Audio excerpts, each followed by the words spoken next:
آج تخلیق آدم علیہ نبینا علیہ الصلوۃ والسلام پر انشاءاللہ مدنی پھول حاصل کریں گے۔ حضرت آدم علیہ الصلوۃ والسلام کی نہ ماں ہے نہ باپ، بلکہ اللہ تعالیٰ نے ان کو مٹی سے بنایا ہے۔ چنانچہ روایت ہے کہ جب خداوند قدوس عز و جل نے آپ کو پیدا کرنے کا ارادہ فرمایا تو حضرت اسرائیل علیہ السلام کو حکم دیا کہ زمین سے ایک مٹھی مٹی لائیں۔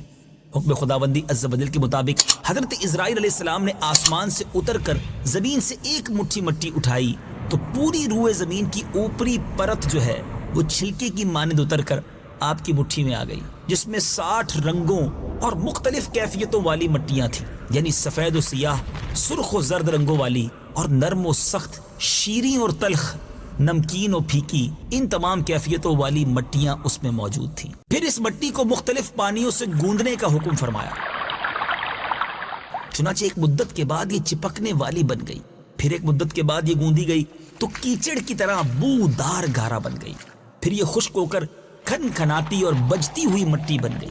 پھر اس مٹی سے حضرت آدم علیہ الصلوۃ والسلام کا پتلا بنا کر جنت کے دروازے پر رکھ دیا گیا، جس کو دیکھ کر فرشتوں کی جماعت تعجب کرتی تھی، کیونکہ فرشتوں نے ایسی شکل و صورت کی کوئی مخلوق پہلے دیکھی نہیں تھی۔ پھر اللہ تعالیٰ نے اس پتلے میں روح کو داخل ہونے کا حکم فرمایا، چنانچہ روح داخل ہو کر جب آپ کے نتنوں میں پہنچی تو آپ کو چھینک آئی، اور جب روح زبان تک پہنچی تو آپ نے سب سے پہلا لفظ جو زبان سے ادا کیا الحمدللہ آپ نے پڑھا۔ سبحان اللہ، آج ہم چھینکتے ہیں الحمدللہ کہتے ہیں تو جواب میں دوسرے مسلمانوں کے لیے حکم ہے کہ جنہوں نے سنا وہ یرحمک اللہ کہیں۔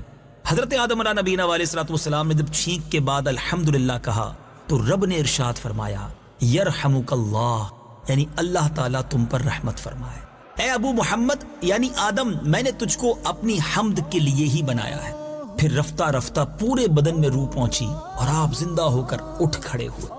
ترمذی اور ابو داؤد شریف کی حدیث میں ہے کہ حضرت آدم علیہ الصلوۃ والسلام جس مٹی سے آپ کو بنایا گیا، چونکہ وہ مختلف رنگوں اور مختلف کیفیتوں کی مٹیوں کا مجموعہ تھی، اسی لیے آپ کی اولاد یعنی انسانوں میں مختلف رنگوں اور قسم قسم کے مزاجوں والے لوگ ہو گئے۔ یہ بڑی زبردست معلومات ہے اس حدیث میں۔ آپ افریقہ جائیں تو وہاں کالی چمڑی والے لوگ نظر آتے ہیں، یورپ جائیں تو وہاں پر گولڈن بال والے لوگ نظر آتے ہیں، سفید چمڑی والے لوگ نظر آتے ہیں، ایشیائی ممالک میں آئیں تو مٹیالے رنگ والے، سانولے رنگ والے لوگ ہوتے ہیں۔ گویا حضرت آدم علیہ الصلوۃ والسلام کی اولاد میں مزاج بھی مختلف ہیں، رنگ بھی مختلف ہے، اور یہ وجہ ہے جب حضرت آدم علیہ الصلوۃ والسلام کی تخلیق کی جا رہی تھی تو مختلف کیفیتوں والی مٹی جو ہے آپ کی جو تخلیق ہے اس میں استعمال ہوئی۔ قرآن مجید میں بار بار اس مضمون کا بیان کیا گیا کہ حضرت آدم علیہ الصلوۃ والسلام کی تخلیق مٹی سے ہوئی، چنانچہ سورہ آل عمران میں رب ارشاد فرماتا ہے ان مثل عیسی عند اللہ کمثل آدم خلقه من تراب ثم قال له كن فيكون۔ ترجمہ، بے شک عیسیٰ کی مثال اللہ کے نزدیک آدم کی طرح ہے، جسے اللہ نے مٹی سے بنایا، پھر اسے فرمایا ہو جا تو وہ فوراً ہو گیا۔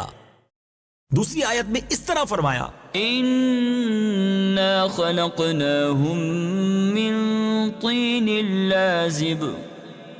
ترجمہ، بے شک ہم نے انہیں چپکنے والی مٹی سے بنایا، اور کہیں یہ فرمایا وَلَقَدْ خَلَقْنَا الْإِنسَانَ مِنْ صَلْصَالٍ مِّنْ حَمَإٍ مَسْنُونٍ۔ ترجمہ، اور بے شک ہم نے انسان کو خشک بجتی ہوئی مٹی سے بنایا جو ایسے سیاہ گارے کی تھی جس سے بو آتی تھی۔ تو اے میرے میٹھے اسلامی بھائیوں، جب حضرت آدم علیہ الصلوۃ والسلام کو رب عز و جل نے بہشت میں رہنے کا حکم دیا، جنت میں رہنے کا حکم دیا، تو آپ جنت میں تنہائی کی وجہ سے کچھ ملول، کچھ افسردہ ہوئے۔ اللہ تعالیٰ نے آپ پر نیند کا غلبہ فرمایا اور آپ گہری نیند سو گئے، تو نیند ہی کی حالت میں آپ کی بائیں پسلی سے اللہ تعالیٰ نے حضرت حوا رضی اللہ تعالیٰ عنہا کو پیدا فرمایا۔ جب آپ نیند سے بیدار ہوئے تو یہ دیکھ کر حیران رہ گئے کہ ایک نہایت ہی خوبصورت اور حسین و جمیل عورت آپ کے پاس بیٹھی ہوئی ہے۔ آپ نے ان سے فرمایا کہ تم کون ہو اور کس لیے یہاں آئی ہو؟ تو حضرت حوا رضی اللہ تعالیٰ عنہا نے جواب دیا کہ میں آپ کی بیوی ہوں، اور اللہ تعالیٰ نے مجھے اس لیے پیدا فرمایا ہے کہ آپ کو مجھ سے انس اور سکون قلب حاصل ہو، مجھے آپ سے انسیت اور تسکین ملے، اور ہم دونوں ایک دوسرے سے مل کر خوش رہیں اور پیار و محبت کے ساتھ زندگی بسر کریں۔ اور اللہ عز و جل کی نعمتوں کا شکر ادا کرتے رہیں۔ قرآن مجید میں چند مقامات پر اللہ تعالیٰ نے حضرت حوا رضی اللہ تعالی عنہا کے بارے میں جو ارشاد فرمایا اس میں سے ایک آیت سنتے ہیں۔ وخلق منها زوجها وبث منهما رجالا كثيرا ونساء۔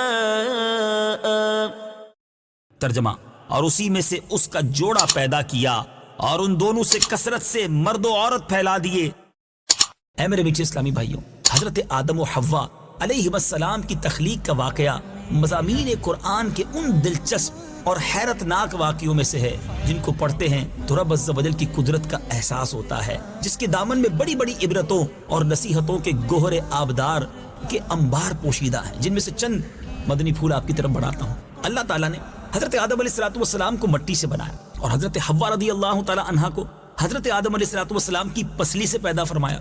قرآن کے اس فرمان سے یہ حقیقت عیاں ہوتی ہے کہ خلاق عالم یعنی اللہ عز و جل نے انسانوں کو 4 طریقوں سے پیدا فرمایا۔ نمبر 1 یہ کہ مرد اور عورت دونوں کے ملاپ سے، جیسا کہ عام طور پر انسانوں کی پیدائش ہوتی ہے، اور اس بات کو بھی قرآن مجید میں بڑے پیارے انداز میں ذکر کیا گیا۔ آئیے سنتے ہیں۔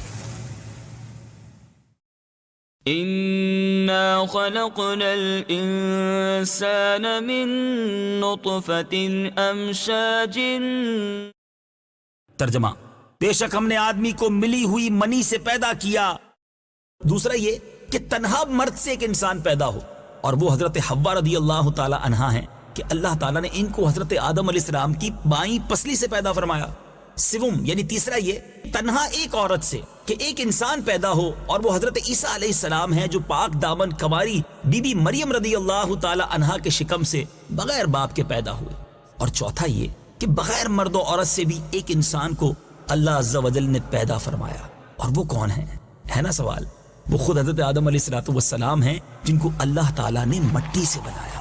اور ان واقعات سے بہت پیارے پیارے مدنی پھول علماء نے ہمارے لیے چنے ہیں۔ آئیے آپ بھی اپنے دل کے مدنی گلدستے میں سجاتے جائیے کہ اللہ عز و جل ایسا قادر، قیوم اور خلاق ہے کہ انسانوں کو کسی ایک خاص طریقے ہی سے پیدا فرمانے کا پابند نہیں، بلکہ وہ ایسی عظیم قدرت والا ہے کہ وہ جس طرح چاہے انسانوں کو پیدا فرما دے۔ چنانچہ مذکورہ بالا آپ نے جو 4 طریقے سنے، اس سے اللہ تعالیٰ نے انسانوں کو پیدا فرمایا، جو اس کی قدرت، حکمت اور اس کی عظیم و شان خلاقیت کا نشان اعظم ہے۔ اور یہاں ان 4 طریقوں سے پیدا کرنے کے حوالے سے میرے بیچ اسلامی بھائیوں علماء نے بڑی پیاری بحث بھی کی ہے، وہ انشاءاللہ آگے عرض کرتا ہوں۔ سبحان اللہ، اللہ تبارک و تعالیٰ کی شان خالقیت کی عظمت کا کیا کہنا، جس خلاق عالم نے کرسی اور عرش، لوح و قلم اور زمین و آسمان کو کن فرما کر موجود فرما دیا، اس کی قدرت کاملہ اور حکمت بالغہ کے حضور خلقت انسانی کی بھلا کیا حیثیت اور حقیقت ہے۔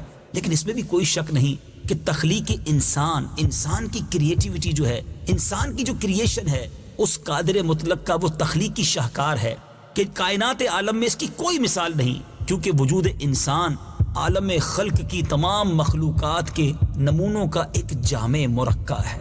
اللہ اکبر، کیا خوب ارشاد فرمایا مولا کائنات مولا علی کرم اللہ تعالی وجہ الکریم نے۔ ایک شعر ہے جس کا ترجمہ ہے، اے انسان کیا تو یہ گمان کرتا ہے کہ تو ایک چھوٹا سا جسم ہے، حالانکہ تیری عظمت کا یہ حال ہے کہ تیرے اندر عالم اکبر سمٹا ہوا ہے۔ ممکن تھا کوئی یہ خیال کرتا کہ اگر ہم مردوں کی جماعت نہ ہوتی تو تنہا عورتوں سے کوئی انسان کیسے پیدا ہو سکتا تھا۔ اس طرح ممکن تھا کہ عورتوں کو یہ گمان ہوتا کہ اگر ہم عورتیں نہ ہوتی تو تنہا مردوں سے کوئی انسان پیدا نہ ہو سکتا۔ اسی طرح ممکن تھا کہ عورت و مرد دونوں مل کر سوچتے کہ اگر ہم مردوں عورتوں کا وجود نہ ہوتا تو کوئی انسان پیدا ہی نہیں ہو سکتا تھا۔ تو اللہ عز و جل نے 4 طریقوں سے انسان کو پیدا فرما کر عورتوں مردوں دونوں کا منہ بند کر دیا کہ دیکھ لو ہم ایسے قادر و قیوم ہیں کہ حضرت حوا کو تنہا مرد سے یعنی حضرت آدم علیہ السلام کی پسلی سے پیدا فرما دیا۔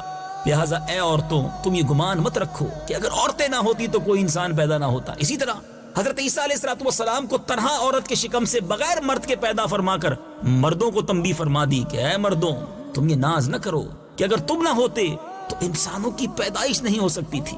دیکھ لو ہم نے حضرت عیسیٰ علیہ السلام کو تنہا عورت کے شکم سے بغیر مرد کے پیدا فرما دیا، اور حضرت آدم علیہ السلام کو بغیر مرد و عورت کے مٹی سے پیدا فرما کر عورتوں اور مردوں ان سب کا یوں سمجھیے کہ منہ بند کر دیا گیا کہ رب کیسا عظیم قادر ہے۔ اپنے دل میں بھی کبھی یہ خیال نہ لانا کہ ہم دونوں نہ ہوتے تو انسانوں کی جماعت پیدا نہیں ہو سکتی تھی۔ دیکھ لو حضرت آدم علیہ السلام کے نہ باپ ہے نہ ماں، بلکہ ہم نے ان کو مٹی سے پیدا فرمایا۔ سبحان اللہ، سبحان اللہ، سچ فرمایا میرے رب عز و جل نے۔ قل اللہ خالق كل شيء وهو الواحد القهار۔